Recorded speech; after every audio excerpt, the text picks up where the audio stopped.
எந்த கிறுக்கு பையலும் கற்ப பைய அறுத்து எறி பாப்கட்டு கட் பண்ணிக்கோ சமயக்கட்டை இடிச்சு மூடுன்னு எந்த கிறுக்கு பையலும் பேச மாட்டான். பெரியார் ஏன் கருப்பை அகற்ற சொன்னாலும் இந்த நாய்களுக்கு எந்த நாய்க்குமே தெரியாது. அதாவது தெரிஞ்சாலும் தன்னுடைய நொண்ணன் சொல்றதை இங்க சொல்லணும். நான் சொல்றேங்க, பெரியார் எதற்காக கருப்பை அகற்ற சொன்னார்னா, ஒரு குறிப்பிட்ட காலகட்டத்தில் பாத்தீங்கன்னா பெண்கள் விருப்பப்பட்டாலும் விருப்பப்படலைனாலும் 12 இருந்து 15 குழந்தை பெத்துக்குவாங்க. ஏன்னா அப்ப இருந்த ஆண்கள் பாத்தீங்கன்னா பெண்களை ஒரு காமத்துக்காக தான், அதாவது சொன்னா செக்ஸுக்காக தான் அதிகமா பயன்படுத்திருக்காங்க. குழந்தை பெற்றும் இயந்திரமா பயன்படுத்திருக்காங்க. அப்ப பெண்கள் விருப்பம் இருந்தாலும் விருப்பம் இல்லைனாலும் குழந்தைகளை பெத்துக்கிட்டே இருக்கணும். அப்ப நம்ம போய் கேட்பாங்க, யாராவது கேட்பாங்க, ஏமா பப்பாளி அரைச்சு குடிச்சிருக்கலாம்ல அப்படின்னா, அதற்கு அந்த பாட்டி சொல்ற கருத்து என்னவா இருக்கும்னா, நான் பப்பாளி அரைச்சு கொடுத்தேன், அதுக்கப்புறம் பிறந்தவன் தான் இந்த பையன், இன்னொரு பையனை காமிப்பாங்க.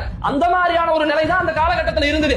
அதையெல்லாம் பார்த்துதான் பெரியார் ரொம்ப கோபப்பட்டு எப்படி இப்படி பண்றாங்க. அதனால எத்தனை சிக்கல் வந்துச்சு தெரியுங்களா? பெண்களுக்கு அந்த கருப்பையுடைய தசை இதாயிருங்க. அப்ப அப்படி தசை இதாச்சுன்னா அந்த பெண்களால எந்திரிச்சு நடக்க முடியாது. கருப்பை வெளியில வந்துடும். படுத்துட்டே அந்த இதாவது இருமுனா கூட அந்த மலமோ மூத்திரமோ அப்படியே லீக் ஆகிற அளவுக்கு ஒரு பெரிய பிரச்சனை இருந்ததுங்க. அப்ப அந்த பிரச்சனை எல்லாம் பார்த்துட்டா பெண்கள் பிள்ளை வெட்டும் இயந்திரம் இல்லை, பெண்களுக்கு ஒரு வாழ்க்கை இருக்கு.